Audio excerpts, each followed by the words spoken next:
நண்பர்கள் அனைவருக்கும் வணக்கம். நம்ம இன்றைக்கி எங்கே போகிறோன்னு பார்த்திங்கன்னா, பனகுடியில் இருக்க குத்திரப்பாஞ்சான் அருவிக்கு தான் குளிக்க போகிறோம். கோடை வெயிலின் காரணமாக ரொம்ப நாளாக குத்திரப்பாஞ்சான் அருவியில் தண்ணி வராமல் இருந்துச்சு. இப்போது பார்த்திங்கன்னா குத்திரப்பாஞ்சான் அருவியில் தண்ணி வருதுன்னு சொல்லி நமக்கு தகவல் கிடச்சிது. அதனால் காலையிலே குத்திரப்பாஞ்சான் அருவியில் குளிச்சுட்டு வரலாம் அப்படி சொல்லி கிளம்பிட்டோம். அதை தான் இந்த வீடியோவில் பார்க்க போகிறோம். வாங்க வீடியோக்குள்ளே போகலாம்.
இந்த குத்திரப்பாஞ்சான் அருவி பார்த்திங்கன்னா பனகுடியிலேருந்து 2 கிலோமீட்டர் தொலைவில் மேற்கு தொடர்ச்சி மலையில் உருவான ஒரு இயற்கையான நீர்வீழ்ச்சி.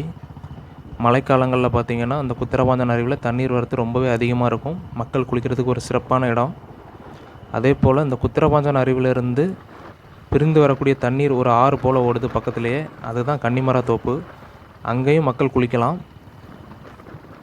குத்திரப்பாஞ்சான் அருவியில் பார்த்திங்கன்னா வனவிலங்கு நடமாட்டம் அதிகமாக இருக்குது அப்படின்னு சொல்லிட்டு நமக்கு குளிக்க அனுமதி கொடுக்கல. அதனால் நம்ம இப்போ கன்னிமரத்தோப்புக்கு தான் குளிக்க போய்கிட்டு இருக்கோம். இந்த கன்னிமரத்தோப்பில் நீங்கள் விடுமுறை நாட்களில் குளிக்க வந்தீங்க அப்படின்னா மக்கள் கூட்டம் ரொம்ப அதிகமாகவே இருக்கும். நீங்கள் திருநெல்வேலி மாவட்டத்தில் எந்த ஊரில் இருந்தாலும் சரி, உங்கள் குடும்பத்தோடு வந்து ஒரு முறையாவது இந்த கன்னிமரத்தோப்பை விசிட் பண்ணுங்கள். நீங்கள் குடும்பத்தோடு வந்து குளிக்கிறதுக்கு ஒரு அற்புதமான இடம். அப்படி நீங்கள் குடும்பத்தோடு வந்தீங்க அப்படின்னா நீங்கள் குளிச்சுட்டு சாப்பிட்டு கூட போகலாம். அப்படிப்பட்ட ஒரு அற்புதமான இடம் தான் அந்த கன்னிமரத்தோப்பு.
இது தாங்க நம்ம பனகுடி கன்னிமரத்தோப்பு.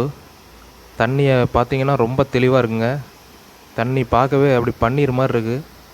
இதில் ஏன் இப்போ கூட்டம் இல்லை அப்படின்னு பார்த்தீங்கன்னா, நான் காலைல 8 மணிக்கே குளிக்க வந்துட்டேன். அதனால் இப்போ கூட்டம் இல்லை. இதுவே இன்னும் ஒரு 1 மணி நேரம் கழித்து பார்த்தீங்கன்னா இதில் ஏகப்பட்ட மக்கள் குளிப்பாங்க. அந்தளவுக்கு மக்கள் கூட்டம் வரும். பனகுடி, வள்ளியூர், காவல் கிணறு, அதை சுற்றியுள்ள கிராம மக்கள் எல்லாத்துக்குமே இந்த கன்னிமரத்தோப்பு பற்றி நல்லாவே தெரிஞ்சிருக்கும். அவங்க எல்லாருமே கண்டிப்பாக வந்து குளிச்சிருப்பீங்க. இந்த வீடியோ பார்த்துட்டு இருக்க மக்கள் திருநெல்வேலியில் எங்கே இருந்தாலும் கண்டிப்பாக ஒரு முறையாவது வந்து கன்னிமரத்தோப்பில் குளிச்சுட்டு போங்க.